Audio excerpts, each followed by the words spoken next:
Sufficient answer. Further stop. Question number 4, Alfred Ngaro. Thank you, Mr. Speaker. To the Minister for Social Development, what announcements has she made about providing support for breakfast in schools? Honourable Paula Bennett. Today we announced the government is putting $9.5 million over the next 5 years towards the Kickstart Breakfast program in schools. This is in partnership with Fonterra and Sanitarium and will be matched in value by them. We have also announced we will increase our support to Kids Can, providing $1.5 million over 3 years to provide children with basic necessities like raincoats and shoes. I believe we have struck the right balance. Ultimately, it's parents who are responsible for their children, but we can't ignore the fact that some children turn up hungry and can't learn on an empty stomach. That's why this program includes not only government but community, non-government organisations and business partners, as we all have a shared responsibility for these children. Supplementary question, Alfred Ngaro. How will this government investment support these programs to make a difference for vulnerable children? Honourable Paula Bennett. Currently the Kickstart Breakfast program runs just 2 mornings a week in decile 1 to 4 schools. This partnership will increase this to 5 mornings a week, and higher decile schools that want and need the program can opt in over time. These programs are a genuine partnership. Government will back the program with resources, Fonterra and Sanitarium will distribute the food, and communities will run the breakfasts and provide the bowls and spoons. Supplementary question, Alfred Ngaro. What other announcements have been made to support low-income families? Mr. Speaker. Honourable Paula Bennett. Mr. Speaker, this is part of a vast program of initiatives and policies targeted to vulnerable and low-income families with children. We have a strong record over the past 4.5 years of targeted assistance and support to those who need it most. But Budget 2013 included further initiatives like $100 million to extend the home insulation program, another $24 million for rheumatic fever prevention, $41 million for ECE for vulnerable children to make sure they really are targeted, $35 million for carers of children, and low and no interest loans options.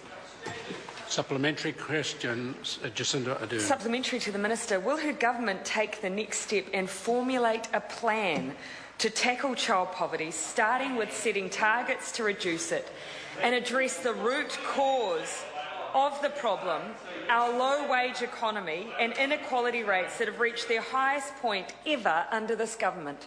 Mr. Speaker. Honourable Paula Mr. Bennett. Speaker, by some of the reports that I've seen, it said that way back in 2007, when that Members' Party were in government, we still had 240,000 children that were living in poverty. I think that if the member reads our response to the Children's Commissioner's Expert Advisory Group on Child Poverty, she will see an extensive program of work that's been going out there. Ultimately, what we're saying, though, is the plan is working, but there's more still that we can do, and that's why we're pleased with the announcements today.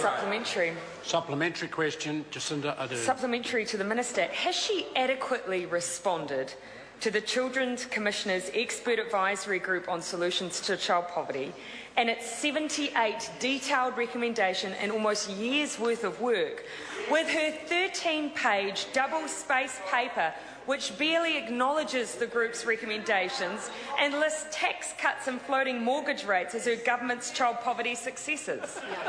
Well, Honourable Paula Bennett.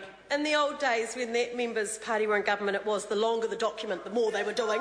But actually, this is about action. So what that document shows is what a vast lot of work is going on to support those that are on low incomes or in benefit-dependent households. To give just 2 quick examples to the House, we had a doubling of special need grants to families that needed it during the recession. So we spent twice as much at that time when people really needed it. We were there for them and were able to give them that level of assistance. This government spends nearly $2 billion on accommodation support alone. $1.2 billion projected to go up by another $100 million just in accommodation support and also under the income-related rents. That is making a difference. It's one thing to sort of harp from the other side, it's another to take action.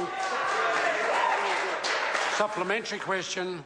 Right Honourable Prime Minister. Speaker, has the member seen reports of a government that over the last 5 years, when it comes to at-risk children and to vulnerable families, has spent $20 billion on working for families, income-related rents and accommodation supplements, insulated 215,000 homes, with a further 46,000 homes to be insulated, built 3,000 additional bedrooms on state houses in Auckland, spent just on $50 million on rheumatic fever, come up with a whiteware procurement program, a microfinance program in food and schools, in which case, what government is that? Order. That's quite a sufficiently long supplementary question. Mr Speaker.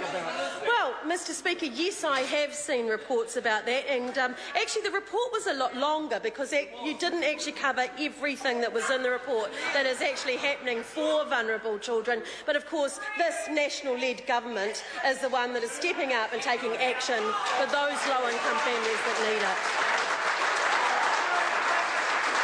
Order. Point of order. No, supplementary question. Supplementary question. Mr. Honourable Speaker. Trevor Mallard. Order.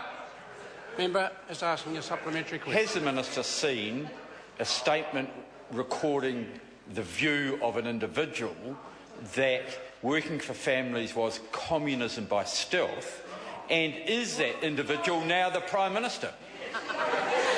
Honourable Paula Bennett. Mr Speaker, what I have seen a report on is that we've actually seen the working for families be fixed. We've actually seen more support going into those lower income families, and it actually making a big difference in their lives, Mr Speaker. Point of order.